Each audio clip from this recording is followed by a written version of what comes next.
Hey guys, so we are finally here on another live feed. Finally.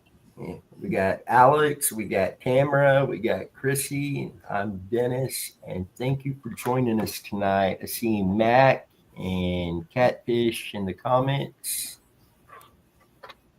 Seems like it has been forever and a day since we've been on here. Yeah, it's been a while. Yeah, it's been a while. And this whole year has been crazy. I told Alex here not long ago, tonight's live feed I think I need because I need to hear some positivity after That's this year. no lie. Yeah. It's been very rough. Very, very rough. And Alex, we're glad you're able to be here and join us tonight. I let everybody know that you had been in the hospital and that you had got home yesterday. Yeah. I'm glad to be out of there. It's never fun. Never fun. So I do not like being there because I'm always worried to death I'm gonna get even sicker by the time I get out of there. And so I don't know, how much Dennis told everybody, but I had another cellulitis infection in my right leg, which is the leg that I had blood clots in from when I had COVID. And this time it hit me on Tuesday, and I was working and my leg started cramping and hurting, and it instantly swelled up like really quick, really rock hard. And I thought, oh crap, I've got a blood clot. And but I'm on my blood thinner medicine, and I had just been to the doctor, and it was well within my anticoagulant limits. And it just kept hurting and hurting, and I took some Tylenol, and then I started getting hot. And I thought, no, this is not a blood clot. Even though my leg was hot, I was getting hot and coming down with a fever. And probably by 2:00, I could not hardly run my machine. And I had to call Tammy and have her come get me.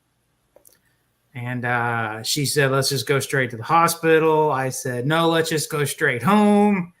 I just want to go take a shower and get in bed. And she argued with me. And I said, just let me go lay down, see if it'll pass. And I laid down and instantly went to sleep. And she woke me up about, I don't know, 7:30. And she evidently was looking at my leg, and it looked like it was getting ready to explode. And she said, we're going to the hospital right now. And I was like, okay. So I knew I was going there and I wasn't coming home. So yeah, I went, got checked in. My blood pressure was really high. I had like 102 temp. Goodness. And I wasn't thinking very clearly at all. So I knew it was another infection by then, and I knew it was already in my head. The bacteria had already spread. And so they went ahead and sonared my leg again, or ultrasounded my leg to make sure there wasn't a new clot, and there wasn't. And I don't know, I was in the emergency room for about, I don't know, I think the whole time. I think we got there at 9:30, and I think they finally took me up to my room at like 4 a.m. and put me in there. And by then I was already on my second bag of antibiotics, and then my head was pounding so bad they were giving me fentanyl and nausea medicine. And I basically was wide awake all day Wednesday into Wednesday night, and I think I went through 6 bags of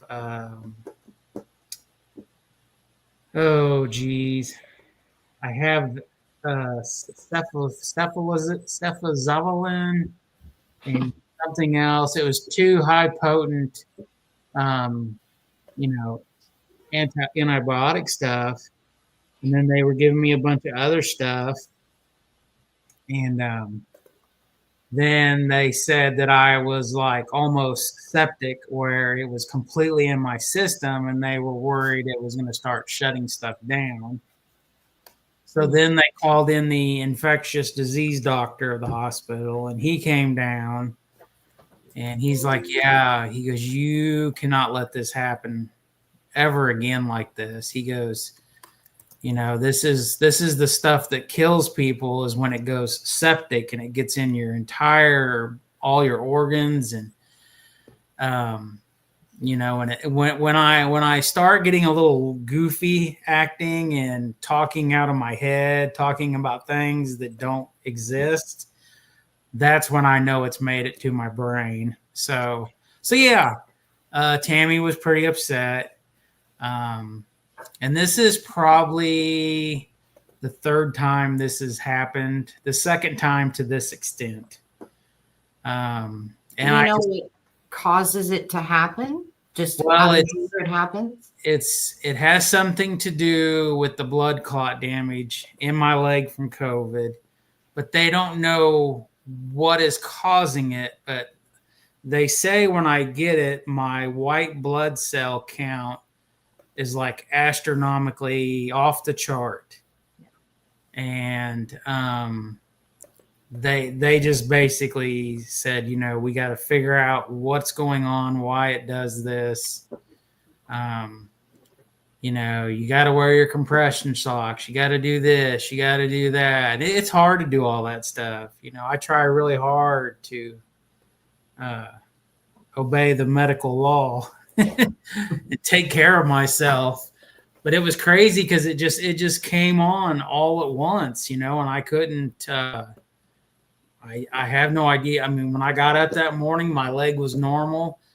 And by lunchtime, I was in so much pain, but I was trying to get the job I was on done. And my pants were so tight. I thought my pants were going to rip because my leg had swollen that big. Oh. And but anyways, it was then they found out that my headaches were being caused by one of the antibiotics. And it was giving me like I know this is crazy to hear this, but it felt like I had a golf ball in the back of my head and somebody was taking a hammer and hitting the golf ball. Oh. And it just a constant pounding, and like my eyes were twitching, and I kept telling them, I'm like, I need more medicine. I need more pain medicine. Something is, one of these is causing this. And finally, Friday night, I didn't sleep. So I slept about 10 hours, I think, between Tuesday night, being there till when I came home yesterday. I think I slept 10 hours, literally. Like, I could not function. And I kept telling them, I'm like, can you please give me something to go to sleep? And they wouldn't do it. And it's like every time I felt like I was going to doze off, my headaches were out of control. They were coming in and stabbing me for more blood, and, checking my blood every 6 hours and then checking my vitals. And I was just like, I just want to go home. And they're like, you can't. I was like, go home. Well, I'm glad to see you're doing a whole lot better. Yeah.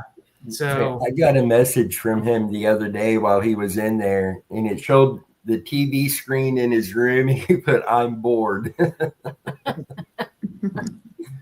Well, it's funny, but it's not funny.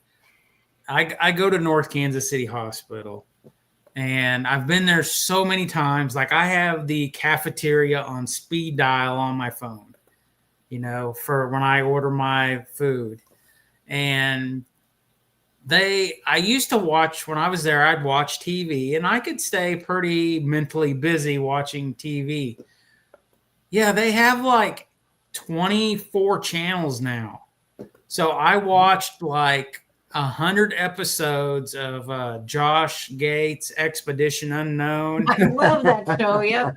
I love it, but I got to the point where I was watching reruns, and then I was watching Ghost Adventures, and then yesterday, probably from about, I don't know, probably 3 a.m. till when Tammy got there, I had probably watched, I don't know, 18 or 20 episodes of Roseanne.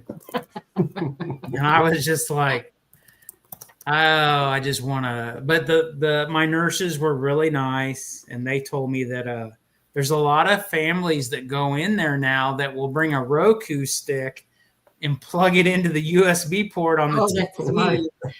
That's smart. Yeah, and then they'll watch everything and anything. And they said they've even had people bring in their PlayStations and stuff and plug them in for their, family and stuff. But yeah, I was definitely glad to get home. I told Dennis, when I got home and I was going home yesterday, and I said, I really want to do the show. And I said, I can set my alarm, get up. I just don't know if I'm going to be able to function. So, but yeah, I went to bed. I did wake up about midnight, kind of wide awake. And then I finally dozed back off. And I think I was wide awake again at 8 o'clock this morning. So, goodness. Yeah. But I don't recommend it. Yeah. Yeah. So, 0 out of 10. Yeah. Yeah. So, Tamara, please tell us your last days recently have been much better. Yeah, there's nothing that exciting. I think actually today's my birthday. So happy happy birthday. Thank you. Happy birthday. Yeah, thank you. No, my husband took me out yesterday. We went and did one of those paint pouring classes. I told him I didn't want anything. I have too much stuff. So it's like, let's go do something instead. So we did the paint pouring class. It was a lot of fun. Yeah. That's awesome. So is that where they put they put the paint in the buckets with the holes and then they spin it on the ropes and it goes? Is that what you're kind of talking about? No, that's the pendulum painting, which I do want to do. That's something I've been working on a little bit. But this is where you put the paint on like a on a canvas, and you put like a base paint, and then you pour the paint into a cup, different layers. Okay. And then you pour it across, and then you kind of just move It goes its own thing. Yep. Yeah, and it just moves around, and and just makes a pattern. Usually it's like marbleized pattern or something like that. Yep. Oh, okay. Well, that's awesome. That sounded like a good time. It was. Yeah, it was I really bet nice. it was fun. Yep. I seen a guy on Facebook, and I started following his page, and he takes paintings. And I don't know if he paints the entire painting or he buys pre-painted paintings, but then he does the liquid stuff where he, like, there's I'd like to give it like he'll put the paint and he'll pour it on there, and then he'll pick it up and lean it, and then it looks like the water's flowing off, the side of a mountain or something, or like it's like the sun is dripping fire and stuff. He does all these really crazy things, but he's just pouring paint, on it, and then he picks the canvas up and moves it all around to give it another effect and stuff. So, Oh, cool. but yeah, I bet that was a lot of fun. Yeah, it was really good. I enjoyed it a lot. So Cool. Awesome. I'm not into that kind of stuff, but it's nice to hear the different things they have nowadays. So Like Alex, I see guys on TikTok a lot that's doing a bunch of different stuff like that, and it comes the out art, so cool. I know, it's gorgeous. It looks just like smears of paint till they're done. Yeah. And it's like, wow. Trust the process. So. yeah. When Tamara first mentioned it, I thought she was talking about the guys that do they have the big giant canvas like on a garage floor, and they have these ropes with a bucket, and they Yeah. fill like all these different layers of paint on top of each other. Then I don't know how it doesn't leak out immediately, but as soon as they do something, they spin it, and then it'll start going in a pattern like this, you know, and it does all this beautiful colors as it all comes out, you know, and stuff. And it's really pretty cool. Yeah, I'm going to work on that. I've seen a whole bunch of videos with that, so it's kind of like the dowsing is the pendulum swing. Yeah. So it's like I want to do that, but I need a place to do it. So my husband's gonna maybe set up a place in the garage. So I'll let you know how it goes. Nice. We'll figure it out. Have you all ever seen the adult paint by numbers for adults that Yes. are is another one I seen on Facebook, and it's like 10 colors, 12, and they go up. The harder the scale, the more colors there is. It's more detailed, and the canvases are you know, all the lines are there and all the numbers. You just had to go back and paint it and stuff. It really looks cool. It'd be a challenge for me since I'm colorblind, but you have the numbers, so it really doesn't matter. Yeah, you know the numbers. Yeah. You'll be like, why am I doing blue like 5 times in a row? And your wife will be like, no, those are 5 different colors. Yeah, for sure. Well, those so I can paint like Shy Girl. Yeah. Anyway. Well, Tamara, have you been doing any of your other stuff? Have you been working on any cases or anything else? Nothing specific. I know sometimes, you know, Dennis will kind of post a case or two, or you'll have something that we'll talk about within the group, and I'll do a little bit, and I'll kind of see what kind of, you know, feelings I get with it too. Some of them are like, oh, they'll be fine. They'll be found soon. Yeah. Usually they are. Yeah. Those ones I can kind of be like, okay, I think it's fine. I think that one will be fine. Just give it a couple of days. But some of them, yeah, I don't know. Some of them I'll get like just feelings, like there's certain ones like there's drugs involved, or, you know, that. I did talk to, I belong to a couple different, you know, dowsing groups. And I did talk to someone was talking about finding, you know, missing pets, missing objects, and missing, you know, finding missing people. So I have been talking to her, like kind of how she does it. And she's interested, you know, struggling with the missing people too part. She says she can find objects fairly easy, but people seem to be a little bit more challenging. So we're kind of exchanging notes back and forth. So I think I'm going to work with her and just see, because a lot of it is you just have to find whatever it is that works for you. You know, it's not cut and dry where everything's the same. So I'll work with her some more, and we'll kind of maybe exchange notes and kind of see maybe do some practices and see what we can get. Because I know some dowsers that can be like, here it is on the map, and they're right there. But then I know other people that are fantastic, and they're like, they're there and they're not there, or like, well, I don't know, I get nothing. So like I said, if it was easy, people wouldn't be missing very long. So there's some amazing people that are fantastic psychic mediums or dowsers, and you know, it's different with people. I think there's so much, it's more things than just finding the person. Sometimes it's the right time, sometimes it's all kinds of stuff. I did see the news that came out about Chance Engelbert, that they believe they found his remains. Haven't confirmed it yet, but it sounds like, you know, pretty high chance of it. And I thought it was interesting that they located him on a national, you know, in a national park on the National Monument, which I did see that area, and it's like, well, that would be like odd for him to be there, but yeah. So where these remains were found, like how far was it? Because I've tried to kind of follow what's been going on the Facebook pages, but those people have gotten so crazy in how they're acting, and it's a lot it's really hard to try to understand who's telling the truth and who's just running their mouths. But at this point, where he was found at this park, how far is that from like the last area that he was seen? Okay, so from what I can tell, because I researched this one a lot, I was actually going to do one of those case profiles that Dennis had mentioned with him, but we'll see. Maybe once we get more information, I mean, he's found now, so thankfully that's at least some solace for the family. They hopefully will get some answers.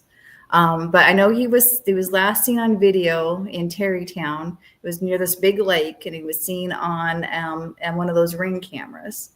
And they actually did map like where he left his wife's parents' house, and then they had multiple Ring cameras, and I did map that out on a map, and I did do like the times of it, and it was a normal walking pattern, and you can see him walking through these different cameras from different businesses, and you had this location. So like if I can get it, so it was here in, well, it's probably better to say it's backwards here. So it was here.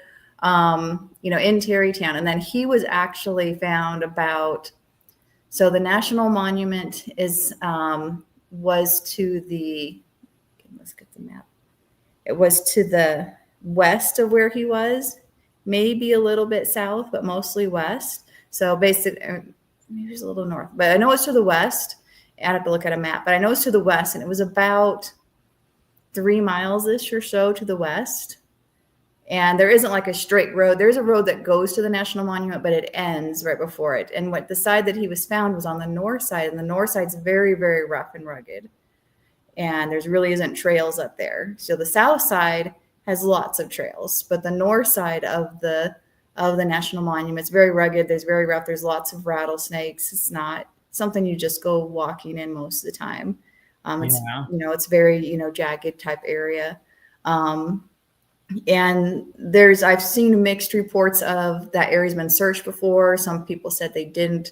I think that based on the people that I trust, the family and the people that have been involved in the searches, they said, yes, that area was looked at. So, and I did get with him, and I think I mentioned it before, I don't remember, but I did see at one point, like where he couldn't see anything. It was dark. And then I did feel like within the last year or so, it's like there's some, there's some light you can see, but I couldn't see any details of the area or anything. So that was some cases where sometimes my mind's eye, I'll see like that one was really clear. I saw brown grass blowing in the wind, and I could see a tree line farther away.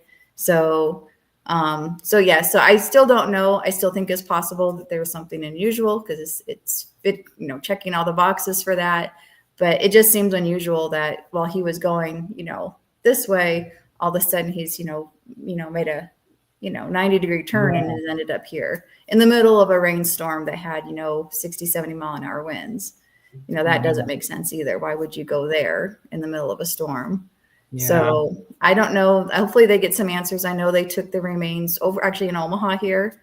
And so they're, having the FBI's involved as well, which is highly unusual. The FBI really only gets involved with missing people if they feel like there's foul play, or if there's something unusual with it. So I don't know. Hopefully they said it could be a few months before they get answers for sure. It's just a waiting game at this point. Yeah. Yeah, because they did confirm that some of Shane Singlebert's belongings were found with the remains. Mm-hmm. Yeah. They said the parents confirmed it. Yeah. Yeah. And the area where they found the remains, like you're saying, even on a normal day, that's going to be really rough country to go into. So to go into that in the middle of that storm just really doesn't make sense. Yeah.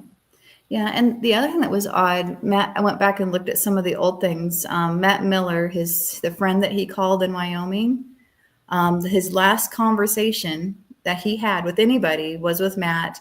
And Matt's like, well, where are you at? And he's like, I don't know. I don't recognize anything. And he's like, well, do you see any landmarks? And he's like, there's nothing. I don't see any landmarks. I don't see anything.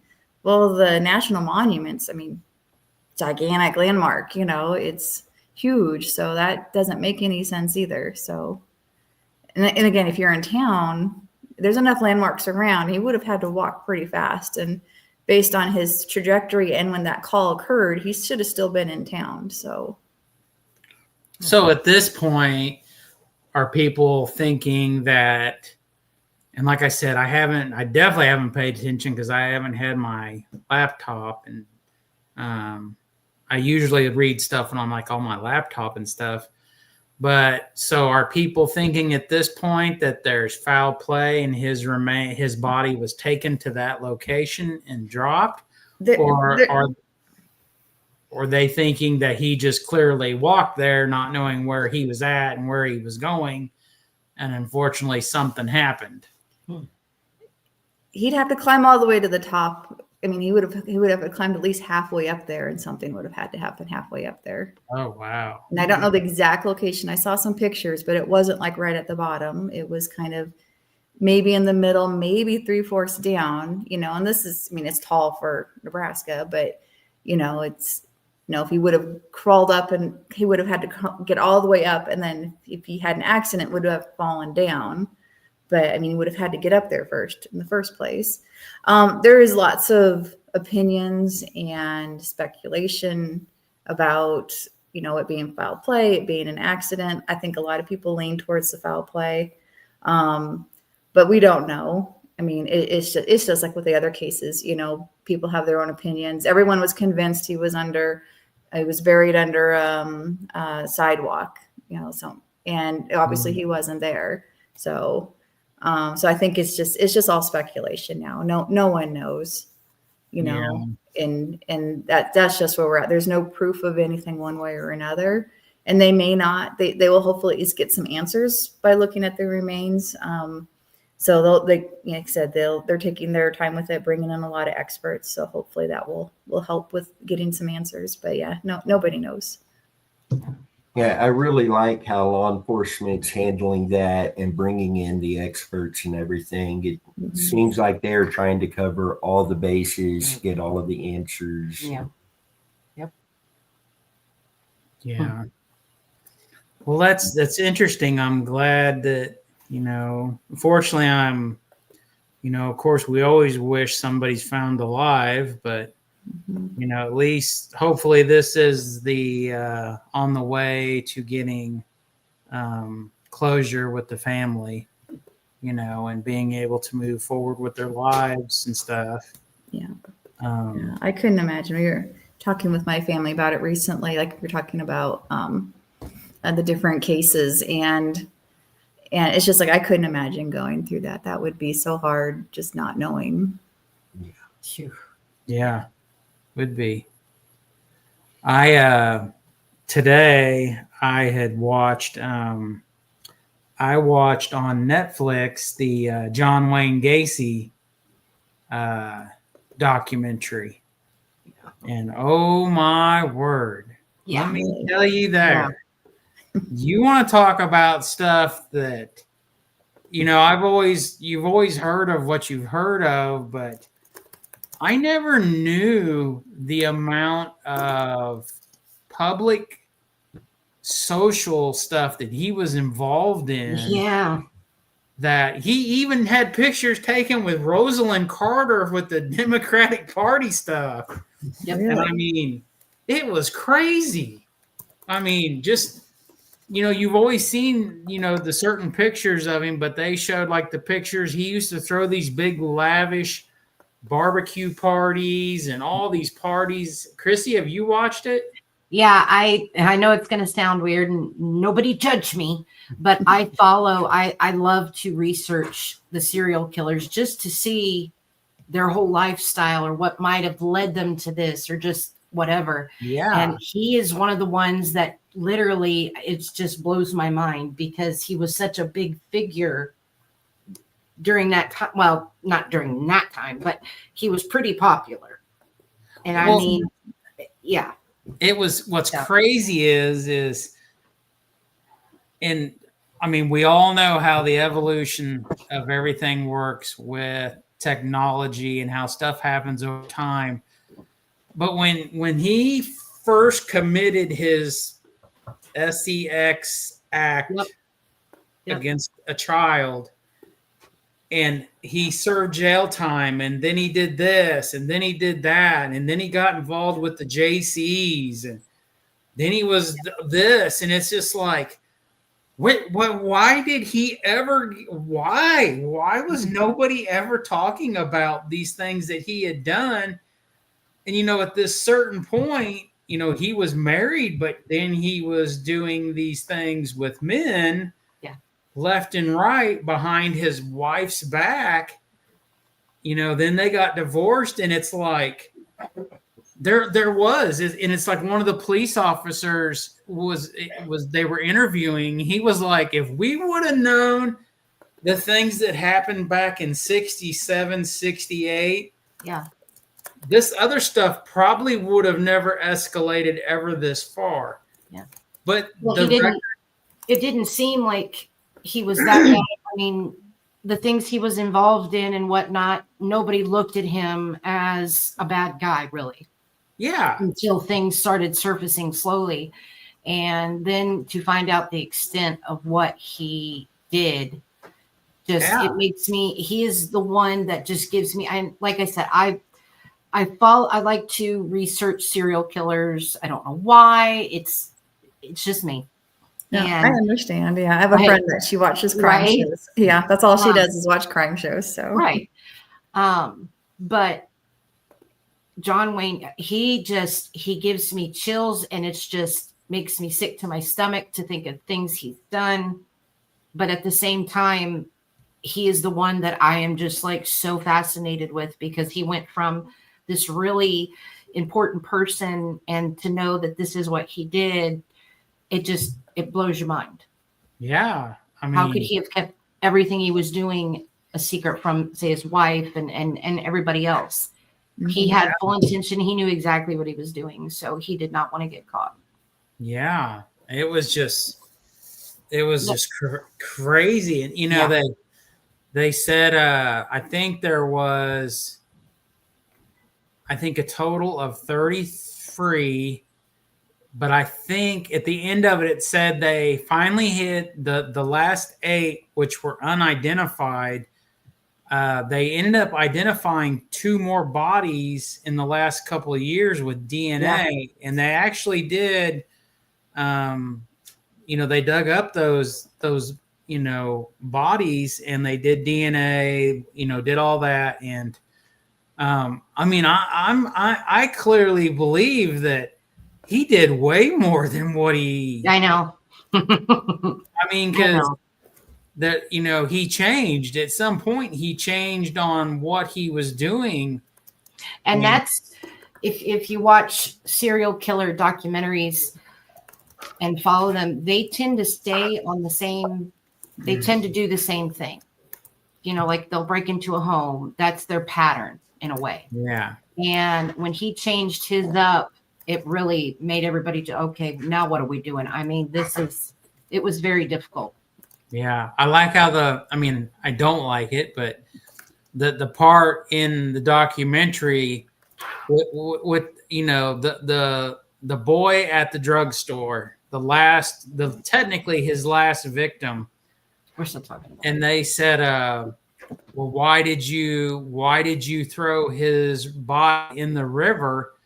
And he basically said, because I ran out of real estate at home. Yep. And it's like, okay, well, and they dug up the whole property basically at that point. But what did he do before he bought his house? Was he doing stuff before his house? Because, he did stuff back in Iowa at that one point. And then he bought his house. And then, all these, things that he did. But I couldn't believe it. I was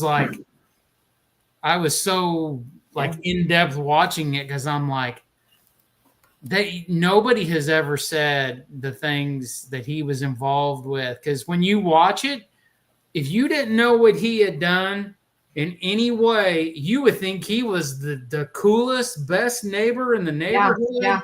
Most polite, most helpful. I mean, you name it, he was there. You needed just anything, you could call on him. That's the scary part. Those pictures of those big giant barbecue parties. And they had themed parties, and he was the parade organizer of multiple parades and stuff. And I'm thinking, You know, they even showed him at that one point where he's out there in his red uniform with these red hard hat, and he's got his book and he's running the parade, and they're doing the news interview, and he's in the background, and I'm thinking they never knew this guy was doing what he was doing and stuff, but you just never know. It's crazy. And I know, like, the BTK killer, Wichita case, I know there's been some talks of one of our cases that there could be a possible,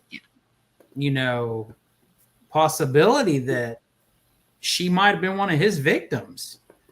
Well, he was in multiple states doing his crime. I mean, he was obviously Wichita, but there's like surrounding states. I mean, he didn't just stop in Wichita. Yeah, So, and I don't if you watched that documentary that was out a month ago, or the one with his daughter doing it. She's even the one that's been helping, and she's like, I don't know if my dad was doing stuff in other places, I mean, everybody's like, do you think your dad just did things in Wichita? And she's like, I don't know, maybe not. It was horrific, And the bad part is, and I've probably said this before, honestly, I know you've seen pictures of my dad. Yeah. He looks just like BTK. He does. Oh, wow. When I first saw him on the news, because this is when they captured him, and I didn't know who he was, and a picture came up, and I just happened to have, my sister was sitting next to me, and I said, Megan, look at that picture. And she goes, who is that? And I said, he's the BTK killer. And she said, no, that's Dad. And I said, I know. And I mean, spitting image, damn near, excuse my language, but I mean, that was the scary part. So, yeah. So, wow. Yeah, there's so many, it is, and it's crazy because so many of these cases where this serial killer genre things, and there's people that are,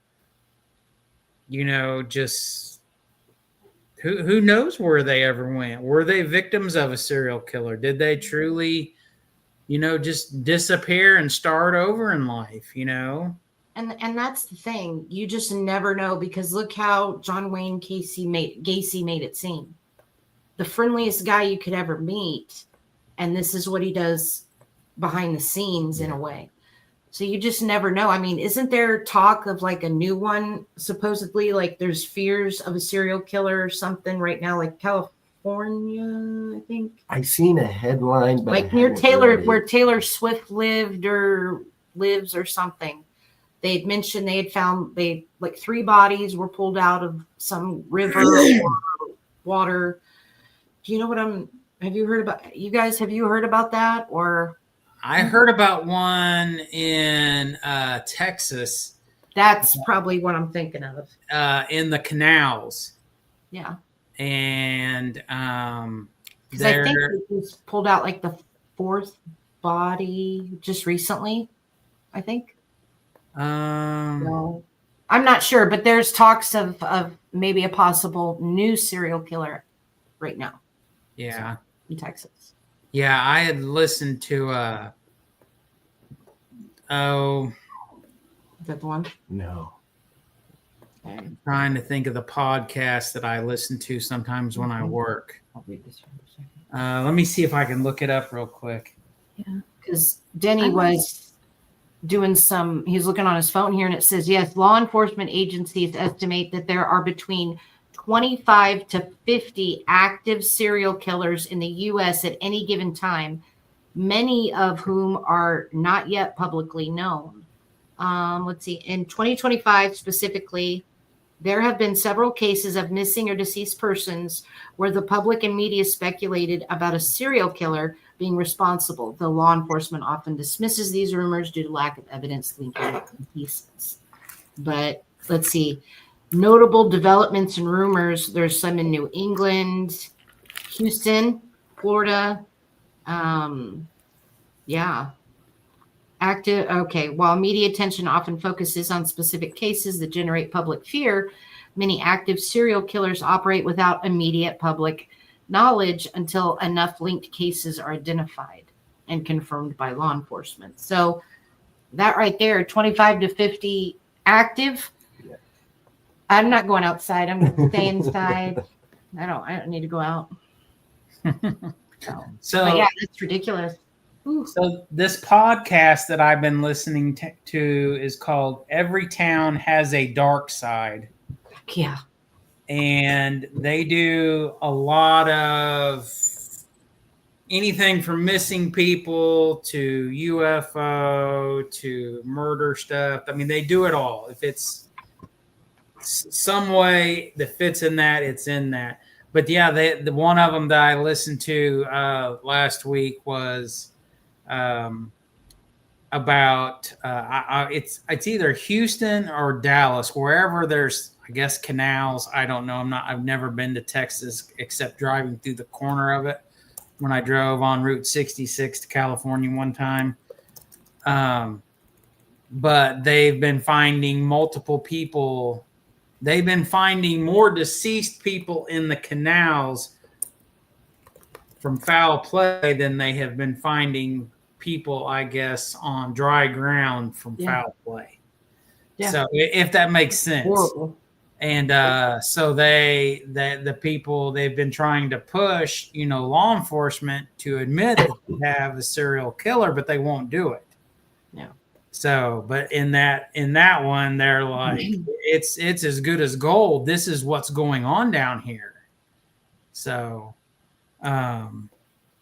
but yeah, it's if you're interested in that kind of stuff, there's plenty of plenty of serial killers out there to look for, right. To research. So yeah.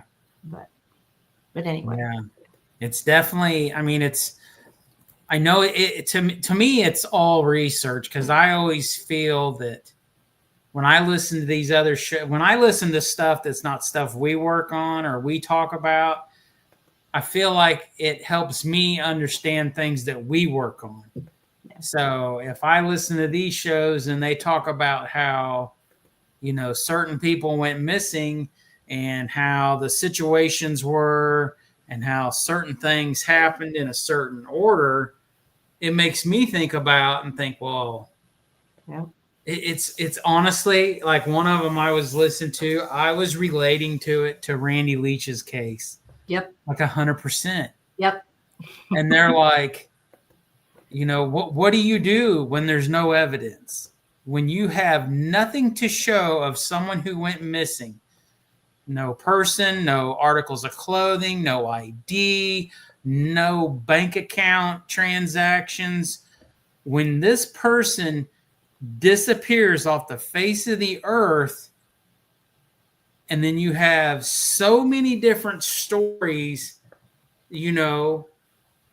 how do you ever look at things, and how do you make rational decisions on where this person went?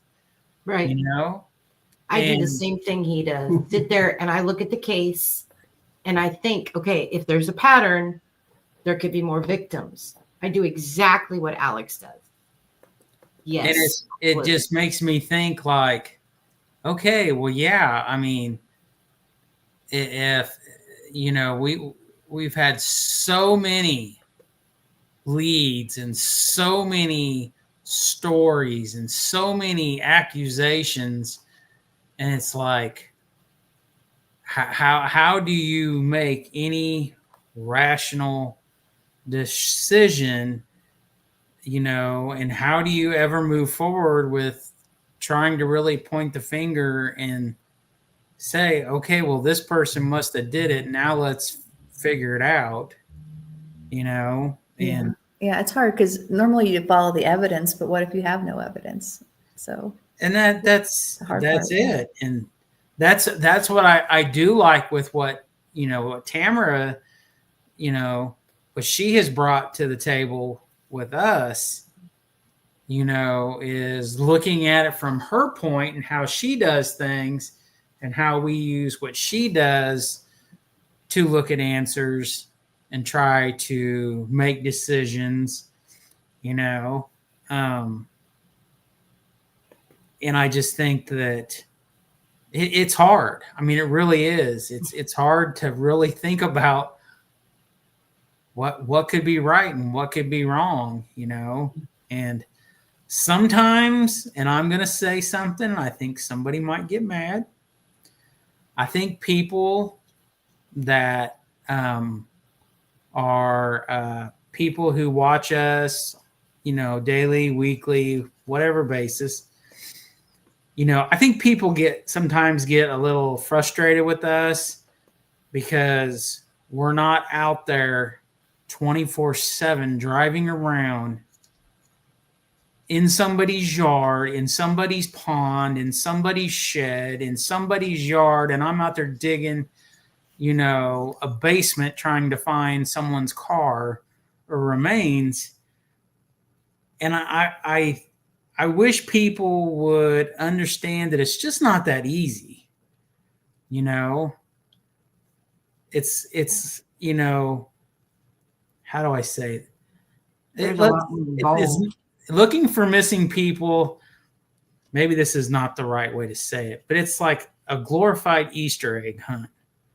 You know, you got everybody out there saying, "Oh, Johnny, go look behind that tree, son."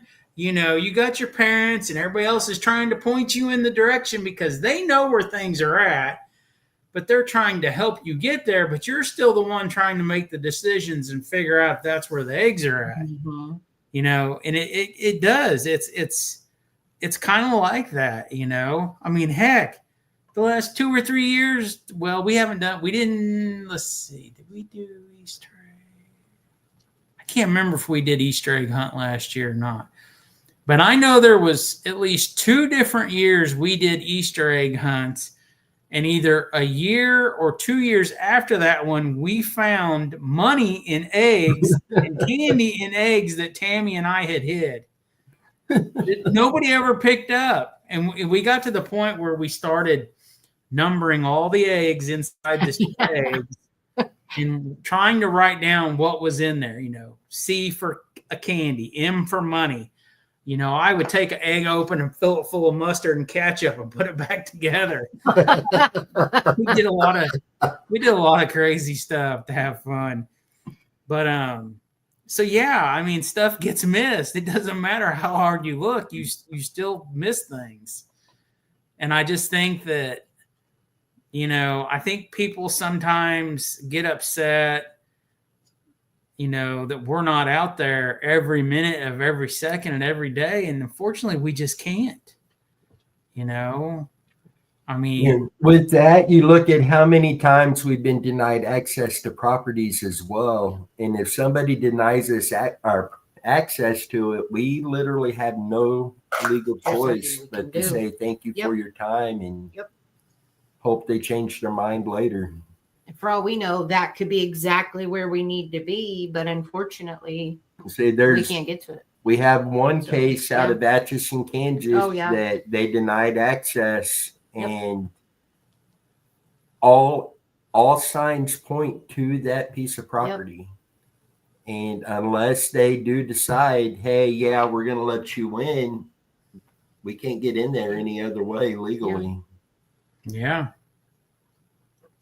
And I wish they would. I wish that, you know, I don't know if any of that, because of what the shows that we did and the stuff that I brought up, the stuff that I said, I have no idea if the Boy Scout camp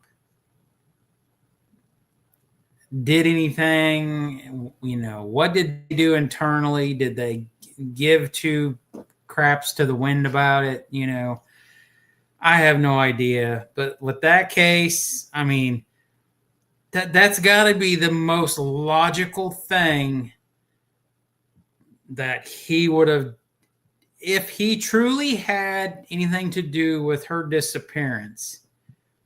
That's where she is. He had a way to get in there. He had a way to do it anytime. Nobody was suspected it because he was there all the time, you know, and that's where he went and terminated his above ground life. So, you know, I don't know. I don't know what to think, but, you know, in my heart, that's where I believe she's at. Yeah. You know, and I would love to somehow go there and check it out, but I don't know how to do it. Yeah. Unless I get Bo into the Boy Scouts. Right. I think one thing that we can do is we will have to cover that case solely in a live feed and do it as a call for action and share like an email address for that Boy Scout camp or the address people can mail letters to, and put a public call out for everybody to start emailing or sending letters to that location to allow somebody in to search that. Yeah. And, you know, with her case, we haven't given that case any publicity in a while. I mean, we do randomly bring it up or mention it, but we haven't solely focused on her case, and that was the focus of a show. But then again, I have not looked on YouTube or researched her in quite a while to see what has been updated, what kind of comments are being made about her, so on, so forth, to see what's being said. I know one time I found a message board, and it was an old Facebook, just old message board when they were pretty popular. And I believe one of her kids was on there, and he had said, you know, you all think my dad did this. And if I remember right, there was 2 brothers and a sister. I think they had 3 kids, if I remember right. And I think he said, my brother and sister think my dad did it, but I don't think he did. Something like that. And then people were making comments, well, you know, why did your dad do this? Why did your dad do that? Blah, blah, blah, blah, blah. So, but it would be interesting to revisit it, you know, look at what social media has provided from other people who show interest. Well, I just looked on YouTube and typed her name in. The only videos that come up with her name on it are videos that we've put out that we had her name in the title. Yeah. Well, we'll just have to, you know, we'll have to revisit that case and see, you know. And you know, of course, we need GPR. I would rather have GPR in hand before we run our mouths, right, and call to action to be there on the property. And then they're like, okay, we'll come do it. And bring the tools.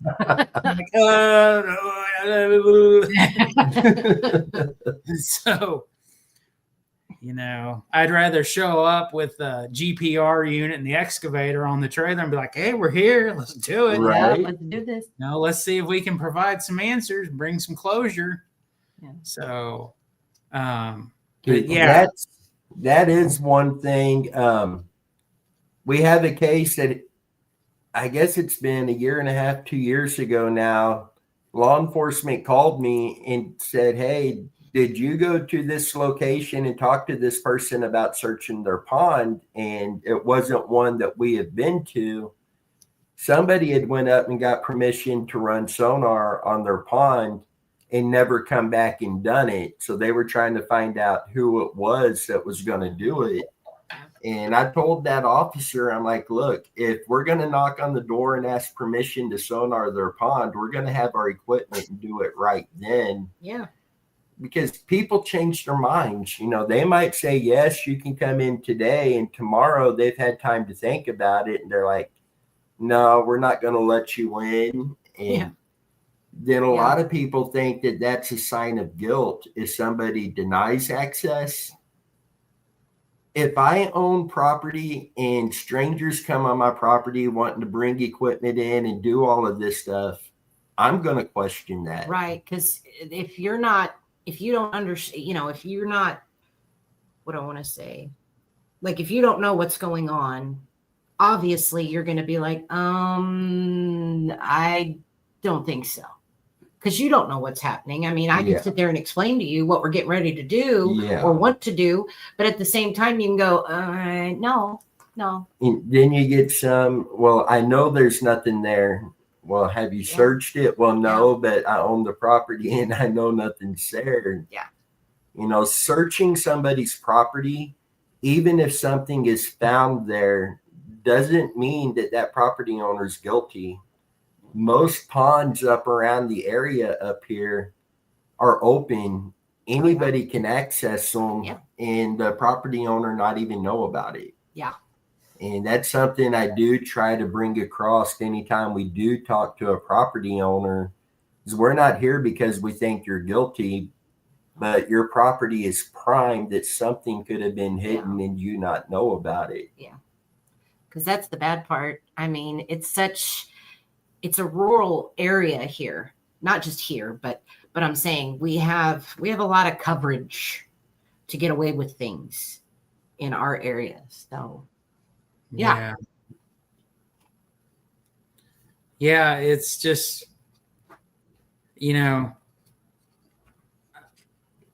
I hope that, we've had a rough year. You guys have had a terribly heartbreaking rough year, and, I hope, the rest of the year goes smooth, and, next year we can, when it warms up, we can start doing searches again. And, we got so many cases and so many searches that, we can do. And I think that, sorry, I just saw something weird flash across my phone. I was like, what? I know we have a location of interest out in Olathe that we need to take a look at. That was possibly a construction site for a case. And, we have locations for so many other cases that hopefully next year just goes smoother, and we can get things knocked out and start trying to get some results. And, in the end, what matters the most is if we just spread awareness and get the word out, that is, the most we can do, then that's the most we can do. And then we just try to do searches, but, spreading awareness is always the top thing to do, to keep cases out in the social media world, to keep, people, to know what's going on, because if nobody does it, nobody will ever know. That's right. Because we know the news does an okay job of, I guess letting people know, like the current people that are missing, like when they go missing. Yeah. But, it doesn't serve the news any purpose to talk about old cases, especially with cases where they know if the people were still alive, they would already be deceased. Yeah. If that makes sense. If they would have never gone missing, they would now be deceased. So the hope that, that somebody moved away. And I know there was a case, I don't know if it was Kansas City, Missouri, and I'd had to go back and look at Missouri State Highway Patrol. I had to go back and search it, but she supposedly went missing and walked away from her kids and husband. She went supposedly missing, and I want to say sometime early this year, she was found in Florida alive. Yeah. Yeah. Do you guys remember that? Yeah. Yep. So, you know, that's just terrible. It really is. It's terrible that, you know, how she, you know, was it her husband that was so terrible? Was it the kids? I mean, why did she just get up and especially leave her kids like that? Yeah. So sorry, I got to read this. This is so. And just putting awareness on these cases, getting them in the public eye. Gonna do a live feed in December. That's our end of the year recap live feed. But by simply just doing the videos and getting them out there has helped bring home over 26 people this year. Oh, wow. It's also helped 2 different cases where we had a missing persons case, but then on Facebook, we start seeing an image going around that somebody who's been found but is unidentified. We have been able to help law enforcement identify a man and a woman by contacting them and saying, you need to look at this missing persons flyer, look into this. You know, they look identical. Everything's the same location, same dates in play, everything. And twice this year, unfortunately, not the way anyone wants, but a missing person was found and the deceased was able to be identified through that. But to know they were found. Yeah. Yeah. So just sharing these cases is a big help. Yeah. Just never know.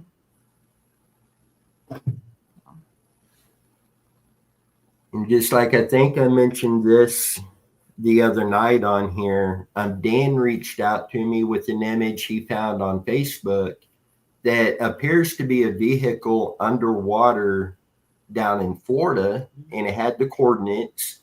And he asked me to get a hold of Sunshine State Sonar Search Team, Michael Sullivan. So I did get that down to them, and they are looking into it and will hopefully be going to see what this is. Good. And that could be potentially another person brought home because somebody shared that on Facebook. Yeah. Doesn't take, I mean, just sharing it. I know it's probably like, oh, well, you get that. Well, yeah, I'll go ahead and share it. That could be the absolute one thing they needed, and boom, found it. So, absolutely. With that, one of the most common mindsets I've come across on sharing missing persons flyers is people will assume, well, there's already been a lot of people share that. That's already going around. Yeah. It takes 2 seconds to hit share. And so just take the time and do that, and it could help bring that person home. Yep. I know it's hard. That, you know, that's something else is, I know we go out of our way to ask people all the time, please like, please share, please subscribe, you know, if you, the least thing you can do to help anything with anybody and help us is just to share the videos or the flyers, you know, and a lot of times nobody does it. You know, there's a handful of people that do. And, you know, I don't know what we, you know, what I think a lot of people have the good in the heart and the want to do things to help, you know, but I sure just wish they would, you know. See, that's another live feed I want to do sometime. and just focus on what people can do to help, and not even just help Muddy Waters, but help get awareness to the cases and do a full breakdown on each one to explain to everybody how to do this, why to do this, and just fully break it down for people. And maybe that could help, I don't want to say motivate, but Get the word out more. In a help way. teach people Yeah. how to do that. Yeah. Yeah. Because, I know a lot of people do a lot of stuff on TikTok, and of course we know Dan has been super successful on TikTok. Dennis, you've been successful on your TikTok for, the group. Mine has not done so well. I don't know why, but I know lately I've had a lot of, I don't know the classification of women that are sending me messages, but the first thing I say to them is this in regards to a missing persons case? And usually it's, would you like to see some pictures? And I said, no, it's okay. Never mind. Erase, delete, block. And it gets pretty bad, but for the most part, you've done well. Dan has done really well with it. And, I don't know. I don't know what, I wish you could somehow figure out statistically, if you looked up the missing person genre, what is the daily site traffic that might search that headline on YouTube versus looking it up on TikTok, and see if you could see,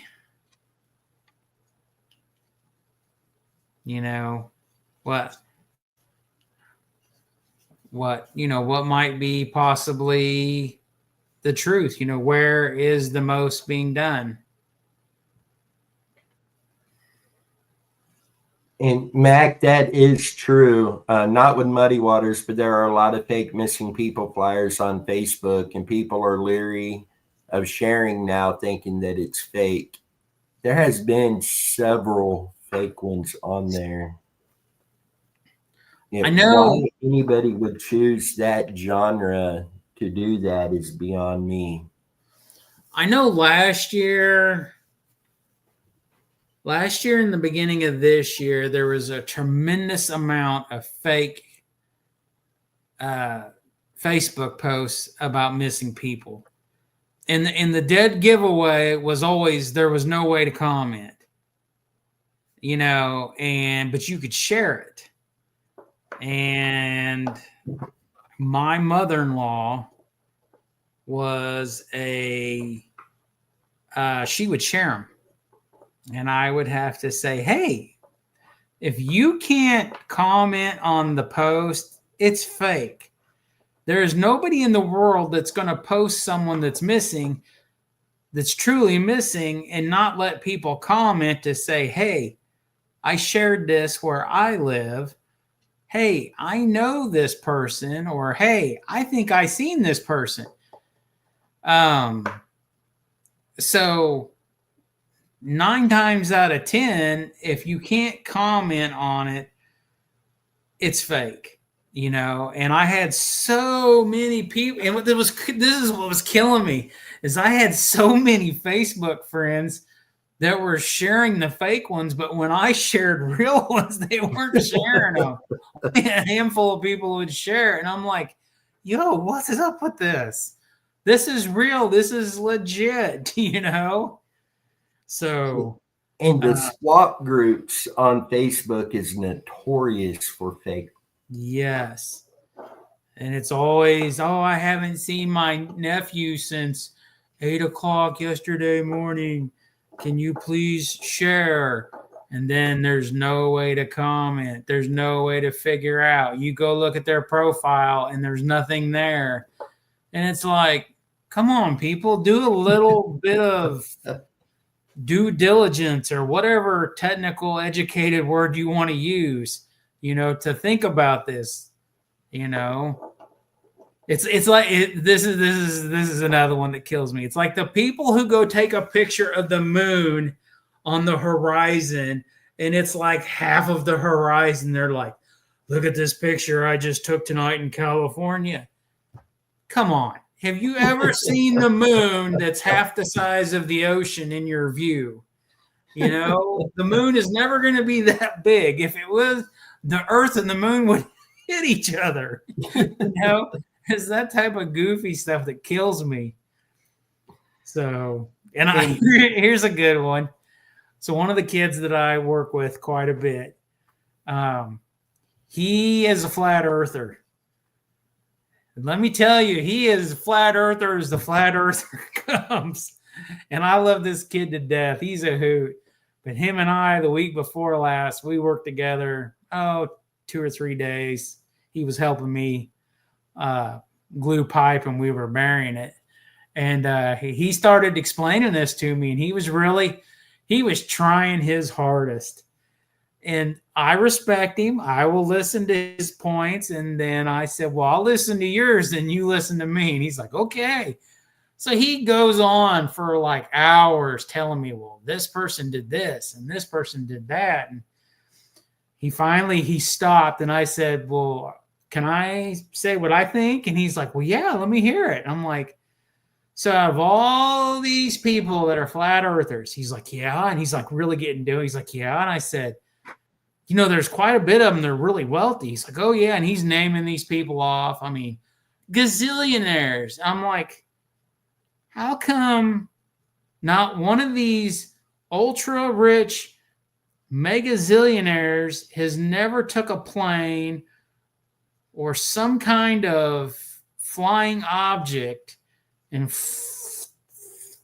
took it to the edge of the firmament, whatever you guys call this wall, this dome, the end of the earth where it falls off. I said, how come nobody has ever flown it over the edge, down the side, and underneath and took a picture or a video?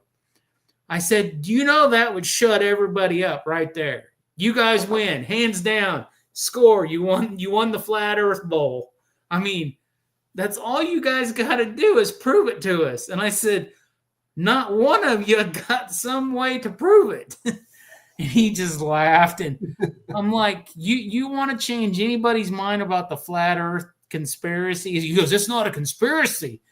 I said, well, it is till somebody proves. He goes, well, there is people that have proved it. And I'm like, you flying to the edge of the snow and you see a bank doesn't tell me that the earth's flat. He goes, you're not, I said, I want to see over the side, down the edge, and fly underneath. And he just looks at me. I said, have you not ever took your hand and ran it off the side of your dinner table and down the side and underneath? And he's like, yeah. I said, well, there you go. That's all we're asking for. So, but yeah, that stuff kills me. Which I guess it's just funny. You mentioned TikTok and YouTube a bit ago, and basically the site traffic to each one when it comes to missing persons cases. I know here on YouTube, February makes 5 years that we've been here on YouTube. We've got 2,970 subscribers here. TikTok, my TikTok channel is maybe a year old, and it's got 5,639, almost double in less than a year on TikTok than 5 years YouTube. Really? Let me see how many subscribers I have on mine.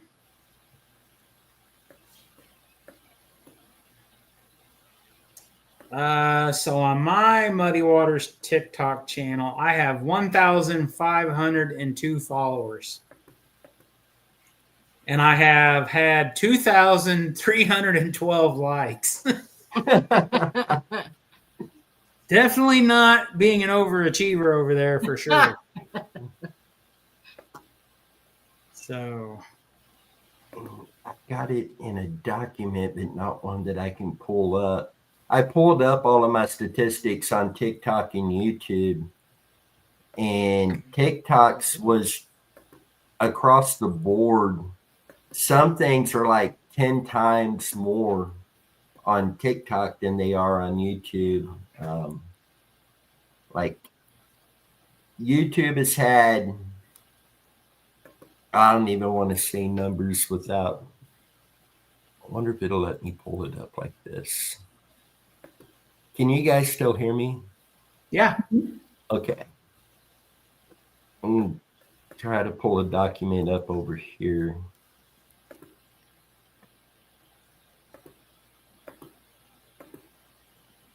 Say, our YouTube channel has had 198,054 views. That would be lifetime views, so almost 5 years.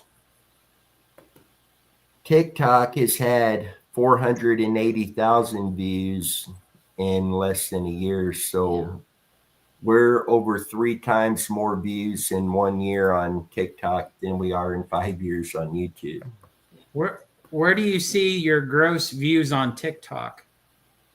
There's I want to say it's in your TikTok studio. There's a link over there. I copied all of mine off yesterday, I think it was, and threw them on a Google document. Yeah, I say I don't have a clue where my TikTok studio is.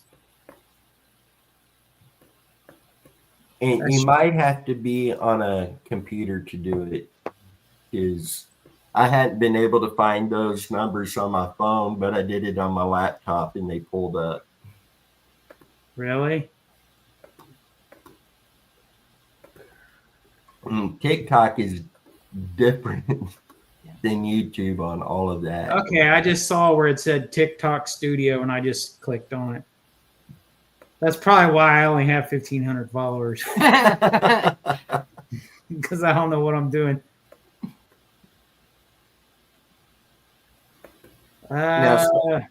Starting this year, a lot of the live feeds are going to stream on both YouTube and TikTok. But there will still be a lot of stuff that's YouTube exclusive.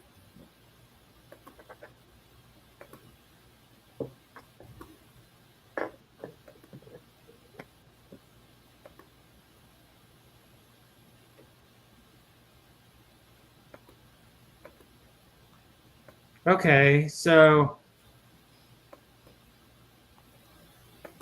in the last 365 days, from November 23rd to 2024 to November 22nd, 2025, under the key metrics, I've had 62,000 post views. I've had 936 profile views. I've had 1,591 likes. I've had 259 comments. And I've had 49 shares. Seeing over on my TikTok, the last 365 days, I've had 480,000 views. 7.3 thousand profile views, 18,000 likes, 4.2 thousand comments, and 901 shares. Bragger. I'm gonna go to the Bobcat page and see how much. I never looked at that. That one's gonna be through the roof. Well, I have only 960 followers on the Bobcat page. On my second one, because my first one, they banned me from it. I couldn't get back into it for some reason. Okay. Bigger than YouTube. Let's see. TikTok Studio.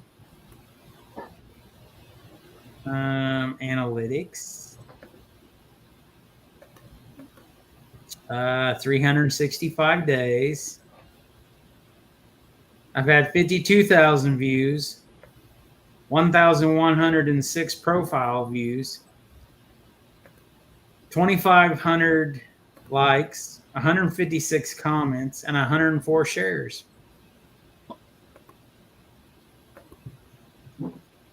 Boo. That's still good. There could be people with Yeah. a whole lot less. So Yeah.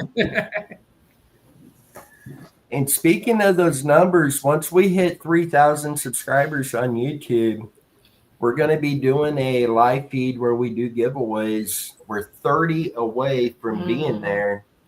And one of the things we're giving away is a smartwatch. Yeah. We definitely, This one comes with 3 bands, actually: stainless steel, a blue flower silicone, and then a fake white croc one. So, but yeah, I have one, Denny has one, and my sister has one, and we love these things. Yeah, love mine. So, yeah. You can take phone calls on them. You can read your Yep. text messages. It does your heart All your rate, tracking, all of that yeah. stuff. You can even, answer phone calls. That's the thing I like. So, but yeah.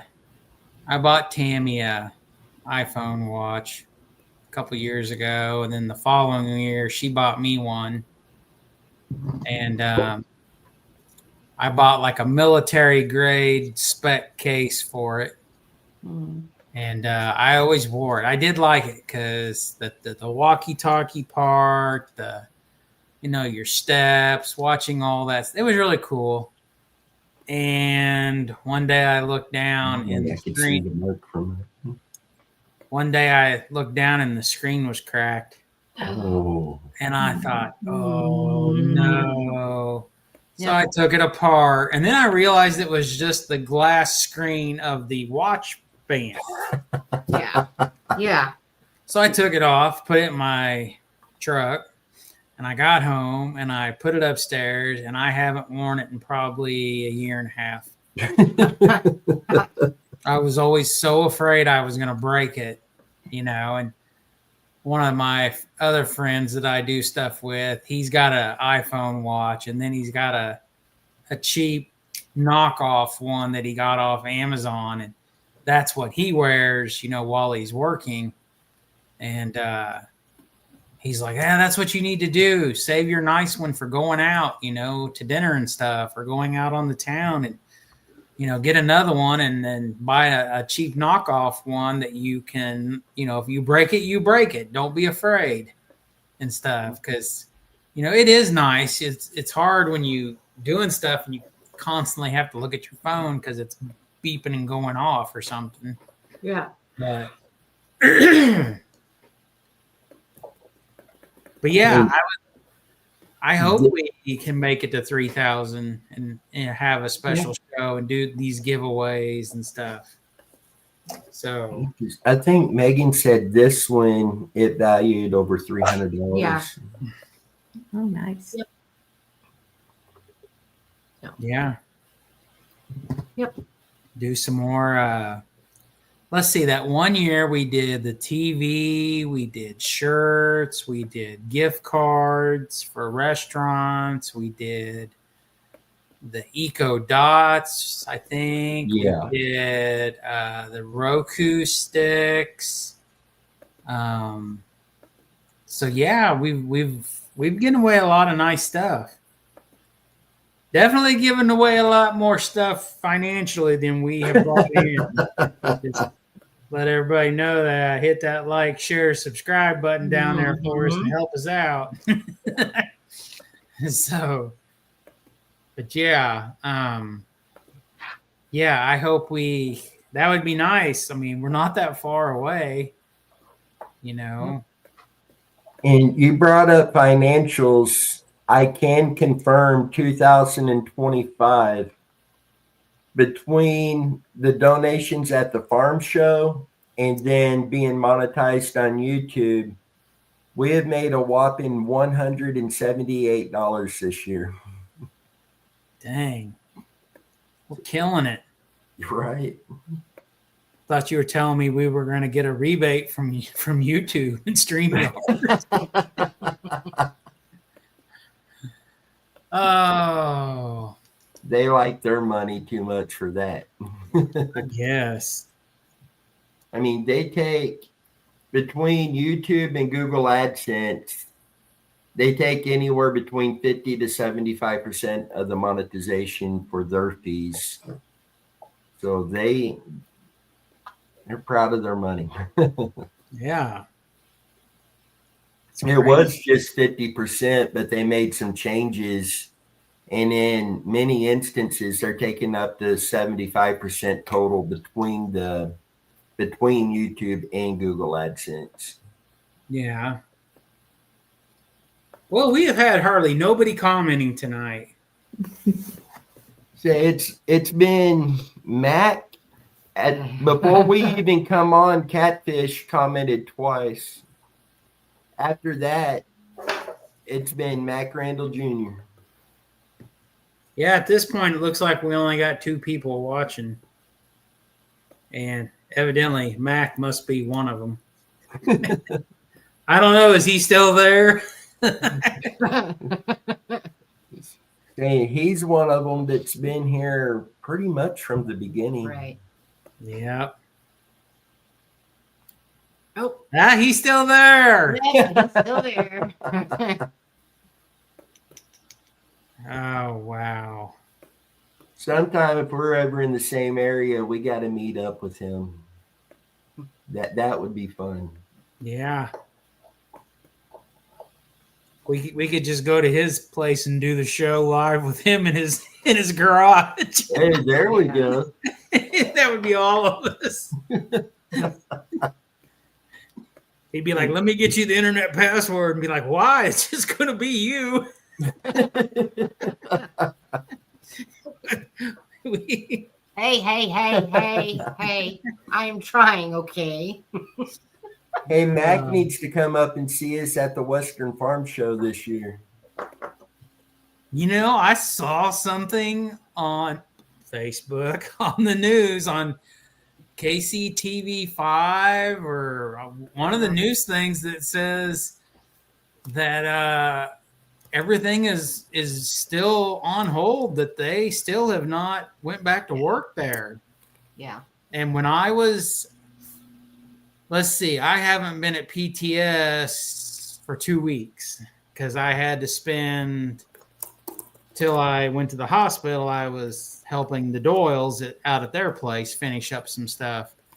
But when I was driving back and forth, because, you know, I started clearing that piece of land out there for PTS, it doesn't look like anything's been going on out there at all. So I don't know. I don't know what in the world. But it said until more funding is in, that construction is still temporarily halted. Hmm. So I don't know. But when, I forgot her name. The lady that I deal with the American Royal, you know, was very straightforward that we were going to be there at the new complex, you know. No. So I don't know. I know that place looks like it's 10 times bigger than the other place. The address is being the old building for the 26th Farm Show. Oh, yeah. Denny just said that if you look up their website, it shows the old address instead of the new one. Oh, really? Oh, yeah. So I don't know if it's going to be, I don't know if it's going to be up and running by that time. But, Well, I would think by now they would have had the parking lots done, the landscaping done, and yeah. nothing. If Megan and I or whoever, we go out to the Legends area because it's not very far away. There's still construction signs up and gates up. I mean, they're nowhere near where they need to be. So, Yeah. but, Well, we'll see what happens.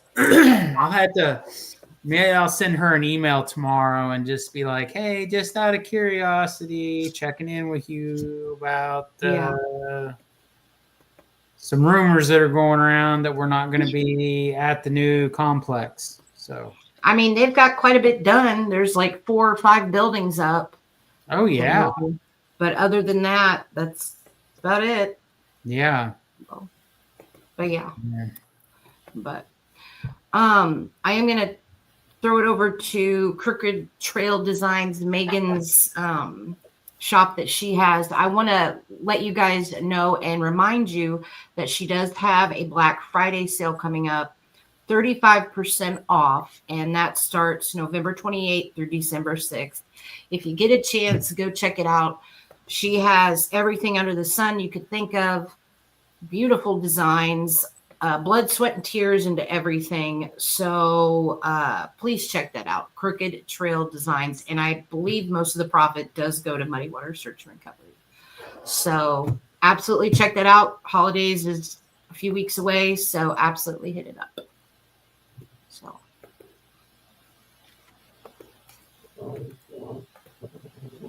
But yeah.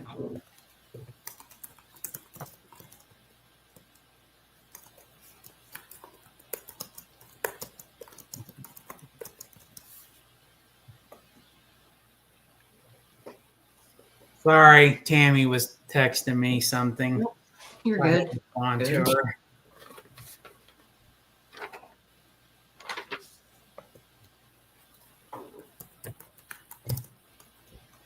Farm show is about 1,000 miles for me. Oh, you can make it, Mac. Come on.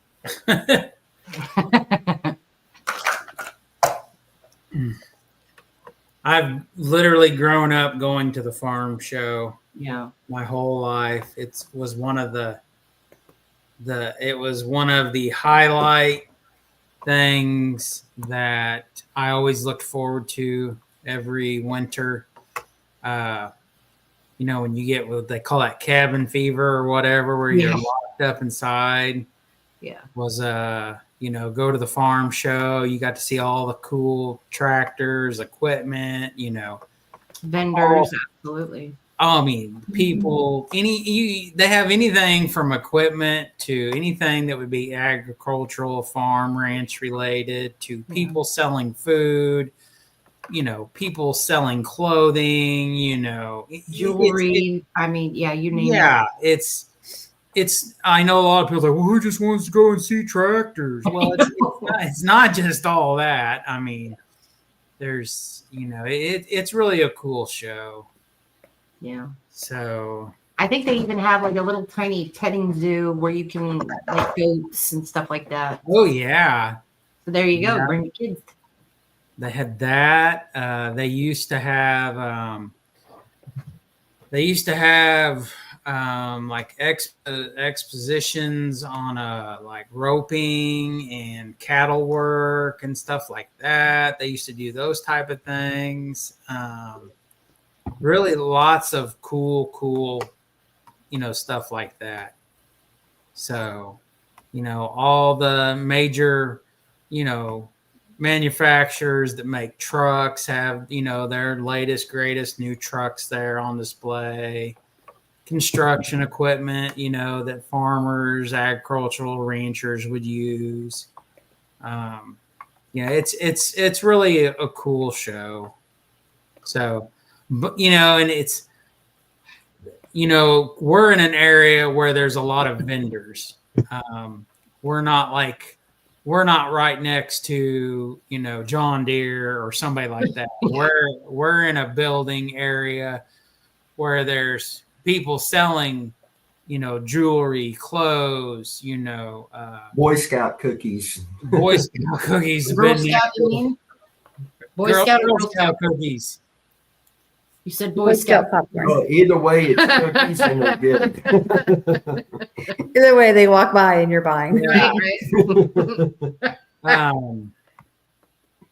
but yeah, it's always the Missouri Highway Patrol was by us. There was these girls across from us that were making custom jewelry.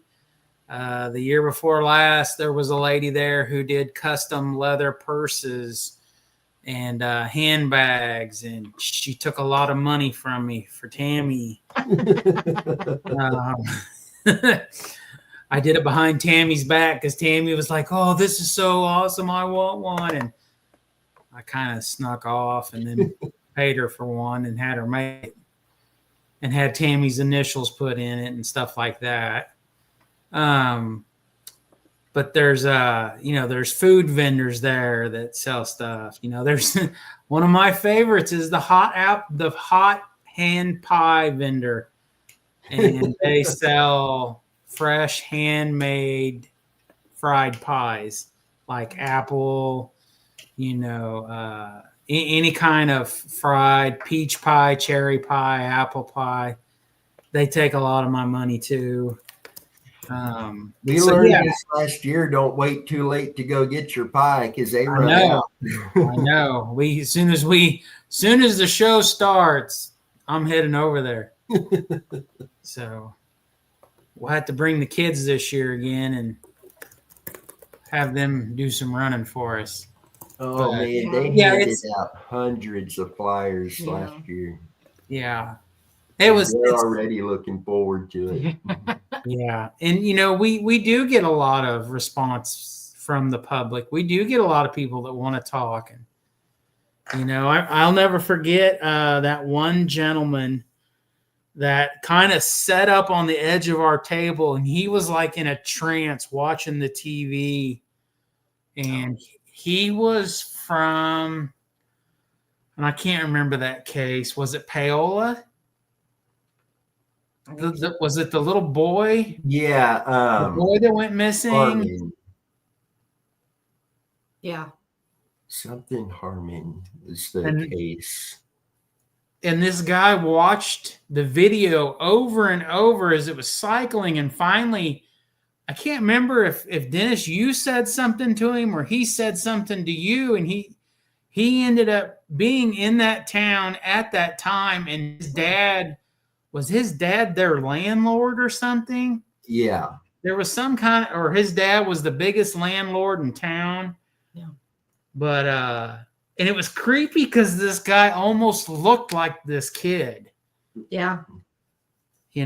So, we've had, how many people last year that used to do scuba diving? That one lady, that older lady told us that her dad and her uncle was the guy that the police had hired to pull bodies out of the Missouri River. And she was telling us stories about that. And so many former law enforcement, first responders. Yeah. And now that we know where the big stupid banner is, so we'll definitely have it this year. Definitely have the TV, definitely have the woohoo lights going. So definitely the banner was a whole thing, guys. That was the talk for about a week. The banner was huge, and the banner was definitely an attention getter. Yeah. So I don't know. We might do another one. I might have another one made.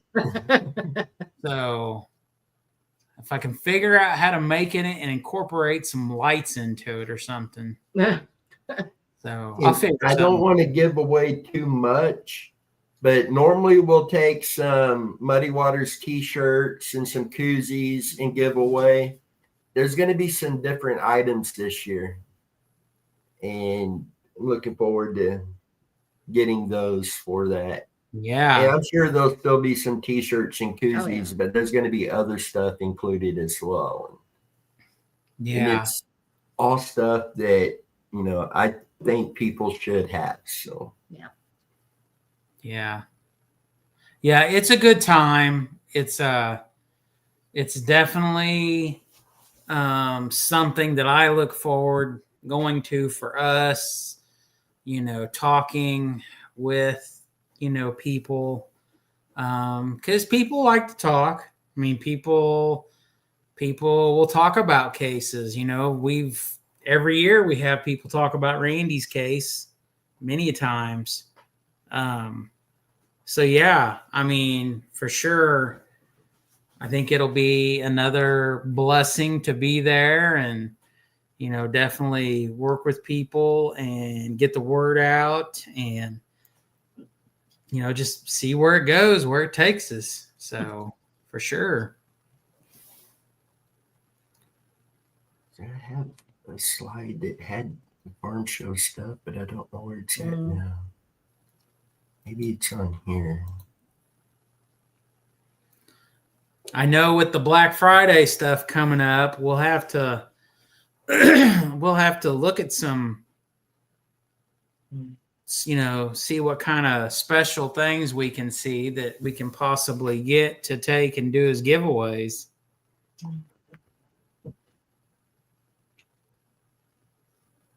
Yeah, those dates and that address is what's showing on their website right now.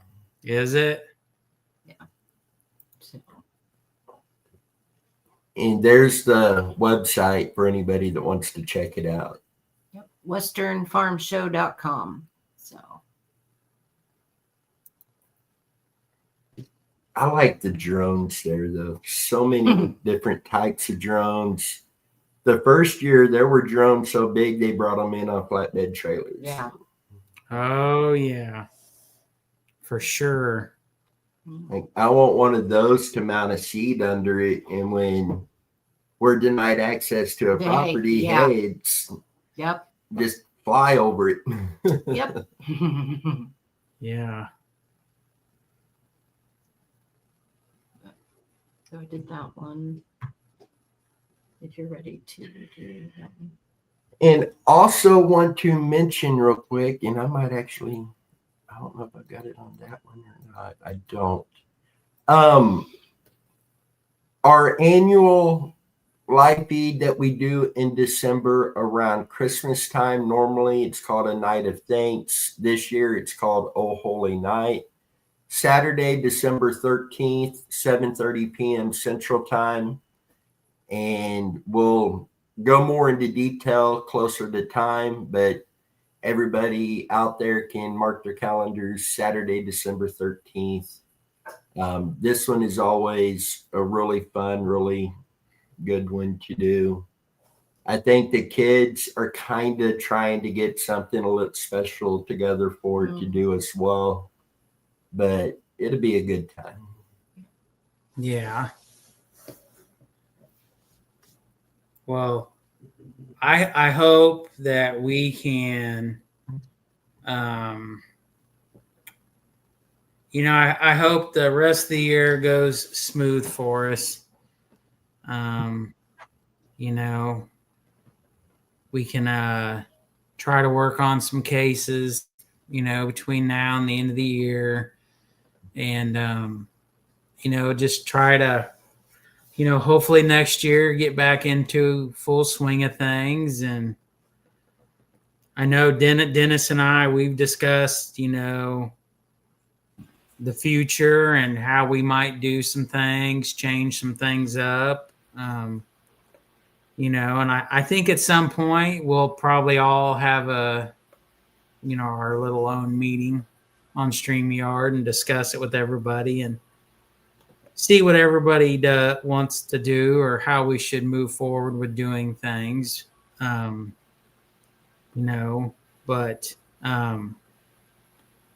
one thing was, like I said before, and I know I repeat the same stuff over and over and over, but we should never give up. We should never stop sharing, and sharing in no matter what is the most important thing. Because if you share, at least you're helping spread awareness, you're spreading the word, you're keeping it in someone's mind. And if you can ask somebody else to do it, then hopefully the chain will always continue. Because the worst thing is once people quit talking about a certain situation, as in missing people, eventually that case, that person's existence dies off in another way, and I know it's hard. I know a lot of people just give up. People believe that, people will never come home. People believe that their loved ones will never be found. And unfortunately, the majority don't ever become located or found. And, I know there's ones where the truth does come out, but they're still not found, So we just always ask that, please share, if you don't subscribe and you don't like, at least just share the videos, that we put out.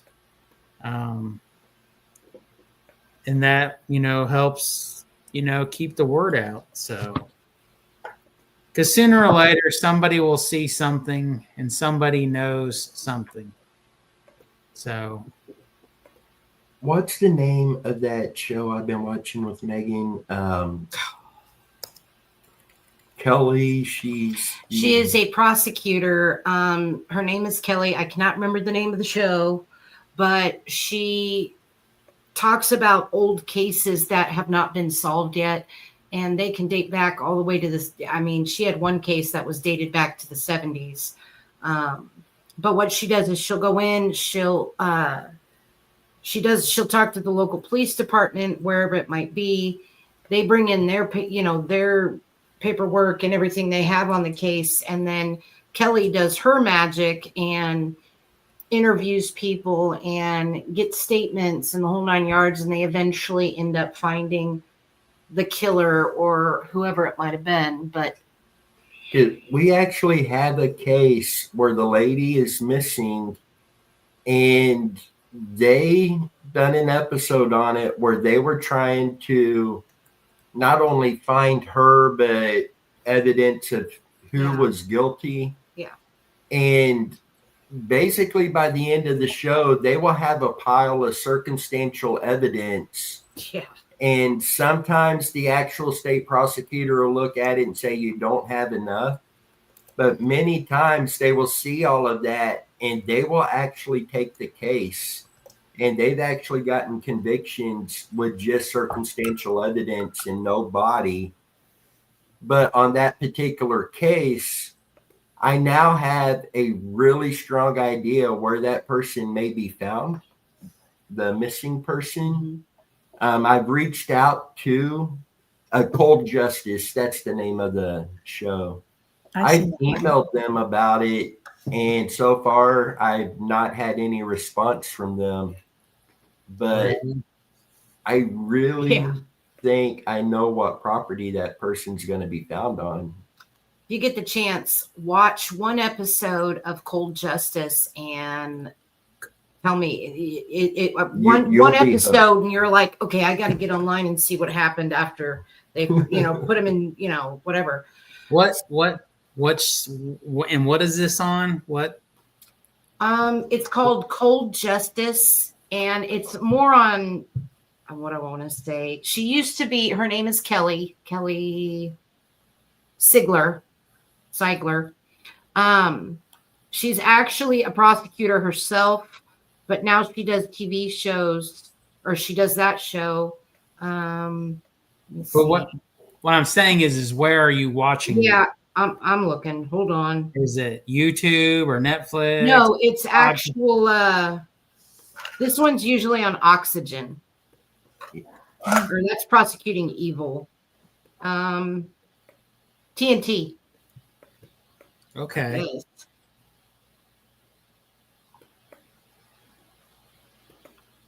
Oxygen. Airs on Oxygen True Crime. Yeah. It also streams on Peacock and on Pluto. There we go. Oh, okay. So, but yeah, it's a really good show. Like I said, I'm going to bring up her photo. And if you see her photo, you might be going, oh, I know who that is. Some of you might. That's not the picture I want. She is really good at what she does. Oh my goodness. here is, oh, I mean, I don't, well, Here, go to images. oh, duh. Jeez. Here is, I don't know how well you all can see it. It's horrible. You cannot see it. Here, maybe you can help me out. Vinny. Nope. Nope. Just a little bit. Yeah, I could see that. I could see her image, but You can Oh. get full. Okay. Wow. Because I found a picture of just her. Maybe that'll help. There we go. Nope. Yeah, there she is right there. Maybe if I turn down my brightness, maybe that'll help. I doubt it. Nope. No. Anyway, yeah, it's a really, really good show. When all else fails, you know, her and her team do what they need to do. So yeah. Huh. Oh. Man. Max said the California City Boys' parents were convicted and the boys still have not been found. You know what really gets me is when they have a conviction that takes a plea deal and pleads guilty, and yet none of that plea deal has to do with giving the location of the body. I don't think there should be a plea deal till the body's found myself. But yeah, that should be part of it, that you provide that location. Yeah. Ooh. But goodness.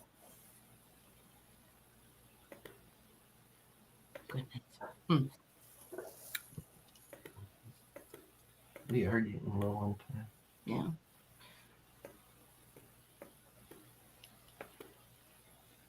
Yep. We've done darn good tonight. I think old Matt gets the prize tonight for the most comments. Yeah. That's all. I forgot you guys could do that. Yeah. I forgot how you do that. How do you do it? It's a secret. Can you click on media assets? Gotta help me out. Where's that at? On the It should be on the right-hand side, all the way to the side. All the way to the right? It'll Yeah. say comments and banners and media assets. assets. Excuse you. That's because you're running the show, so it won't let Oh, me, that's why. Yeah. unless it's down here in the bottom. Hmm. Oh, no. Oh. Huh. Yeah, because my top right just says, it says stream this to your audience, log in, sign up for free, private chat, comments. Yeah. Oh. There's that one. Okay. We definitely got to do that when we welcome a guest. Yeah. I gotta watch it because I would just sit here and do this the whole time. That's pretty funny. Yeah. There's this one. They're coming for you, Matt. Oh. Jeez. That's pretty cool.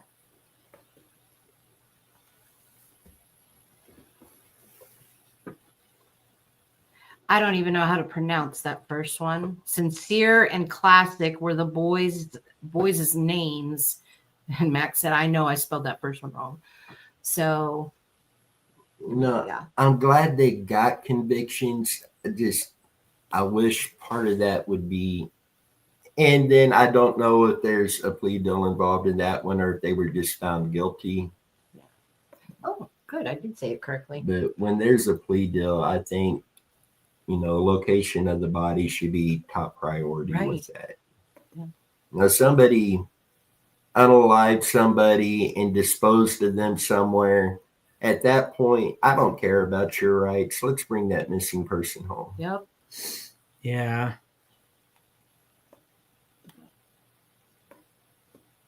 And that's somebody that's convicted. With what we do look at what we call potential suspects, but we do that with the mindset everybody innocent till proven guilty. Yeah.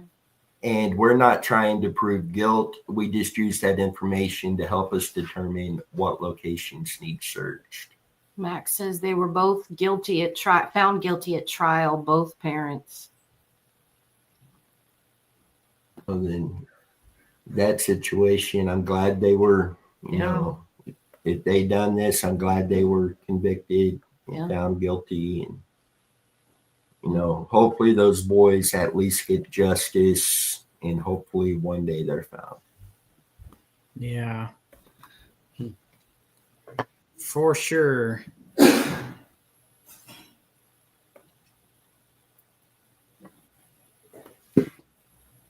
There's so many that people get away and there's no justice ever served, and it's just terrible. It is. Well, hopefully they can be found. But, well, I just realized we're getting short on time, and the whole point of tonight's video or live is a night of thanks. So, with that being said, I think it's time to start mentioning what we're thankful for. It would be a good way to end on it. Yeah. Alex, you want to start? Yeah. I'm thankful, first of all, for my wife and my family. I'm thankful that, once again, I'm out of the hospital and I'm home. And of course, I'm thankful for you all.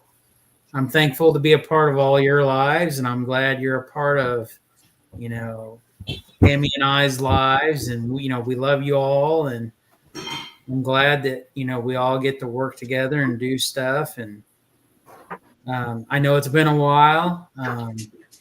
We all haven't, you know, talked much, and I mean, we all know why. But, you know, hopefully moving forward, you know, we can get back into the swing of things. And I know we've got quite a few cases that people have asked about doing some more dowsing rod sessions. So I know the viewers, they love those videos. So, but yeah, I'm thankful to have you all, you know, every single one of you all in my life. And share, you know, this situation, this genre of trying to help missing people, you know, to help, you know, in some way, shape, form, or another to help. So I'm thankful for that. Good. Tamara? Pretty similar. I'm really thankful, of course, for my family, husband and daughter. Everyone's been doing really good, and in-laws and everyone. Thankful to be part of this group. Thankful for you guys took me in, and I try to help as best I can. I'm thankful for all the knowledge that I have so far, and I'm hoping to learn more. And hopefully we can, you know, I can be a little bit more of a skill set or a service. We'll see how it goes. Yeah, thankful for my cat who just meowed at me. He's right here. Yeah, thankful my daughter's coming home tomorrow, so thankful for that. Nice. Yeah, I'm excited.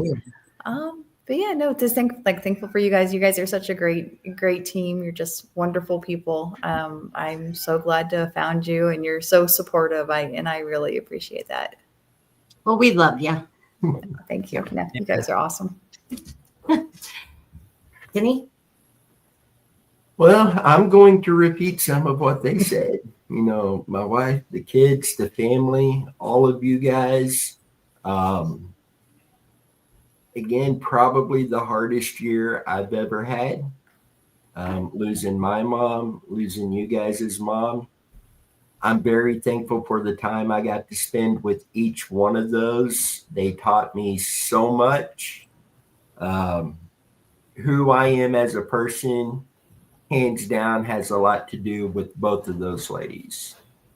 And just very, very thankful for them. Your mom always told me everything happens for a reason. I've heard that all of my life, but she's the one who made me believe that. And that's what has helped me hold things together today. So very thankful for them. Of course, Muddy Waters, all of you guys who support us, not only watching the videos, but in the open discussions on our cases. Those of you who reach out to us, you have been such a big help. Very much appreciated. Other teams, Kansas Missing and Unsolved, Sunshine State's on our search team. Of course, you had Nug and Adam Brown and others, just too many to really mention. And thankful for everybody fighting for answers for these families. I know the families I've talked to, many of them didn't realize that there's people out here putting the effort forward to help them find answers, and they're just flabbergasted that there's so many people helping. Yeah. And that's the whole community. So very thankful for everybody.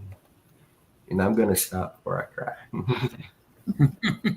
I'm already there. Y'all are going to have to bear with me. I'm very thankful for my family and my kid. I'm just very thankful for the time I had with my mom. I miss her, but very thankful for her and my dad. But I am thankful for all of you guys. You guys are unbelievable. You're part of the family. I mean, you go above and beyond for us, and we love you guys. But it's been a very, very difficult year, and we're trying our best, but we are very thankful.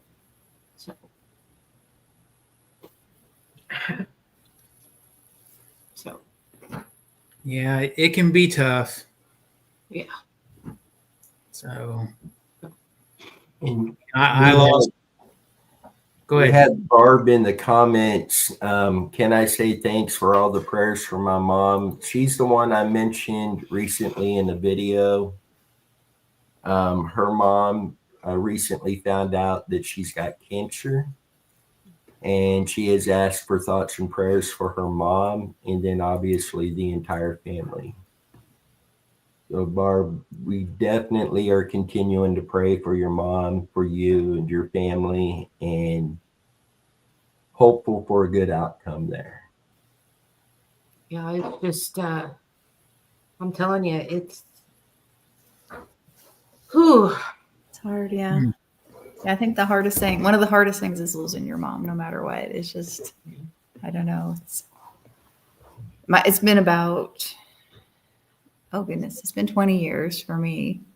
This is before my daughter was born, but yeah, it's still, it takes a while. You never really get over it, but it does get better slowly. Yeah. It's all I can hope for, because my goodness, it's been a month, and I replay it every day in my head.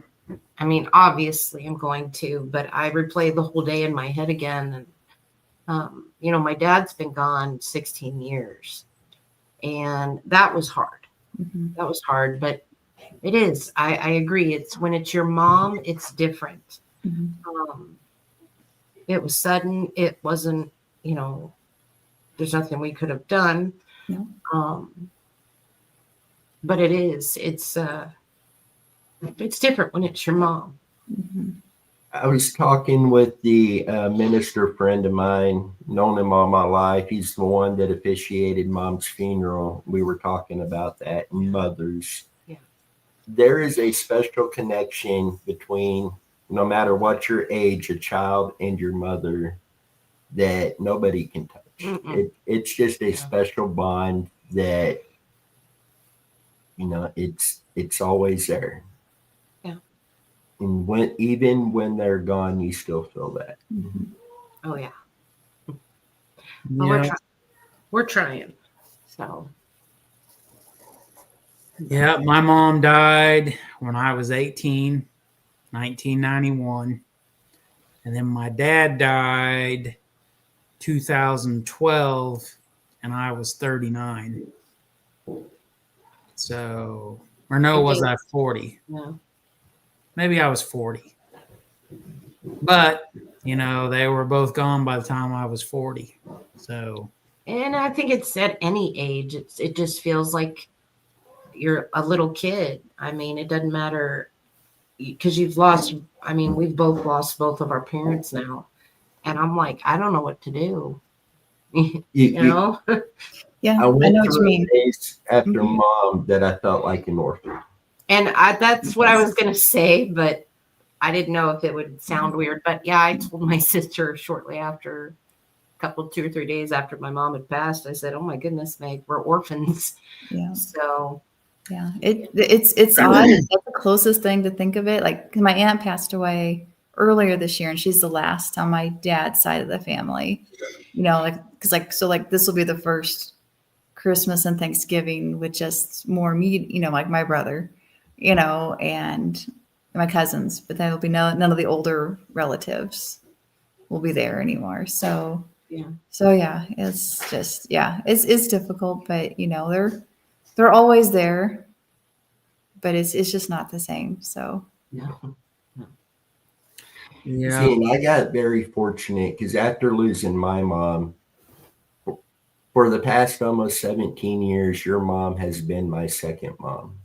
Oh, yeah. So losing my mom, I still had your mom here, which really helped me get through that. I mean, mom, I mean, she was the sweetest, most caring person. And she loved her grandkids immensely. She had kids, you know, me and my sister, but we don't exist. We didn't exist. She loved her grandkids. And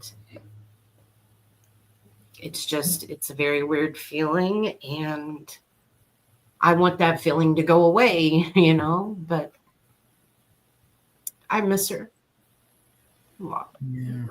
So, but anyway, sorry.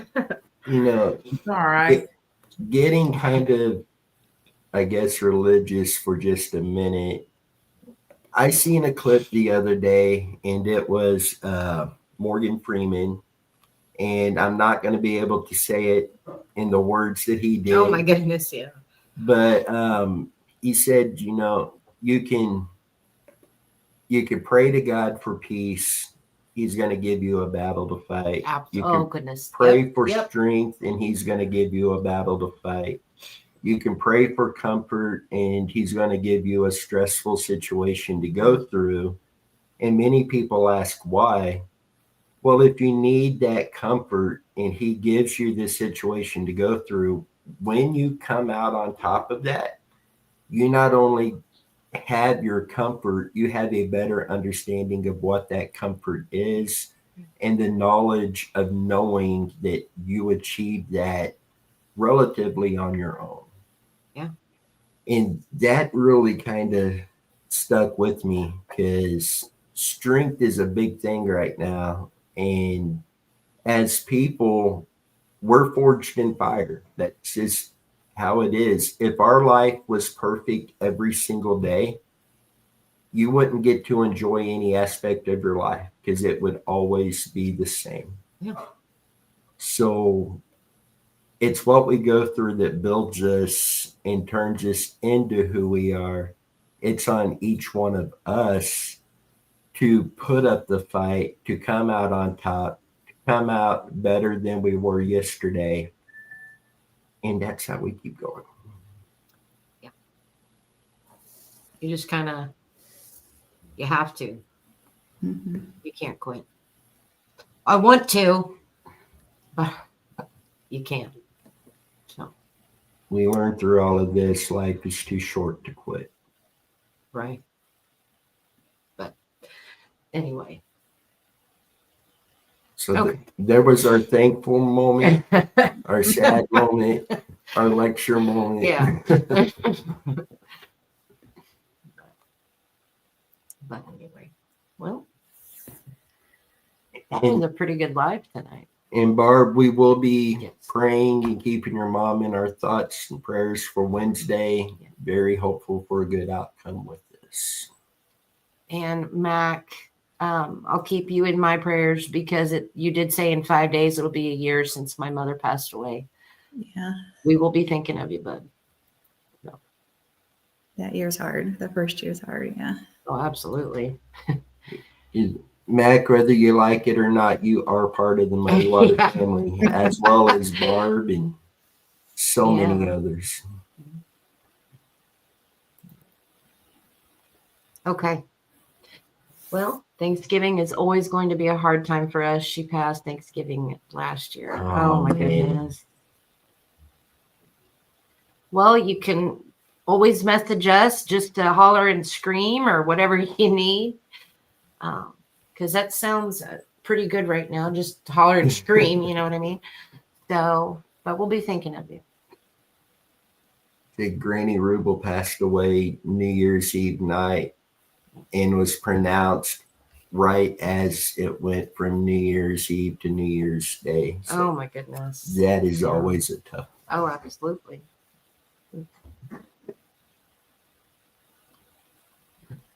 Well, We better. yeah, we better because we're getting really short on time here. I'm surprised we're still going. Yeah. Sometimes it's already cut us off. Yeah. Well, guys, Sorry. it was good to be back on tonight. What do you think? Mm-hmm. Very good. But, well, with that being said, everyone out there, please have a very safe and happy Thanksgiving. If you're going out Black Friday shopping, please be careful.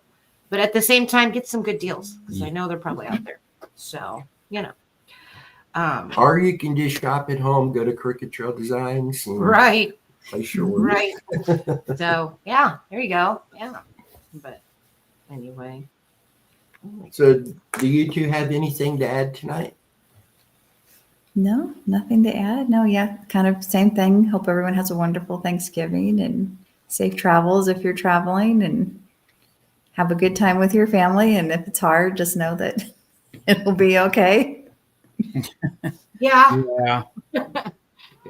Just peace and calm. We're all here. We'll all get through it together. Oh, there's there's kitty. Hi, Daisy. Sorry, Tammy's got a situation at the moment, and I'm trying to help her. First of all, is she okay? You know, she's okay. She's up the street at Taylor's new house, and Oh, Will's truck, his van, the battery's dead. My Oh. truck is at the job site I was at when I got sick. I haven't gone and got it. It's locked up in a gated area, so I'm not worried about it. But my jumper cables are in my truck. And lovely. she's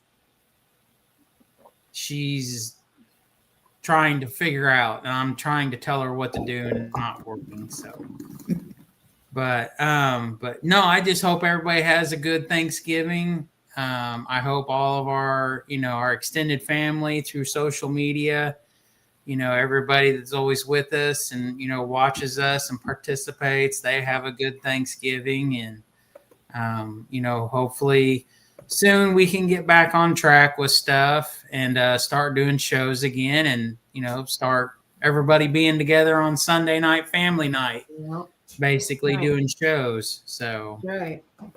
And Max says, everyone stay well so we can have more live feeds. And I think that's pointed towards you there, Alex.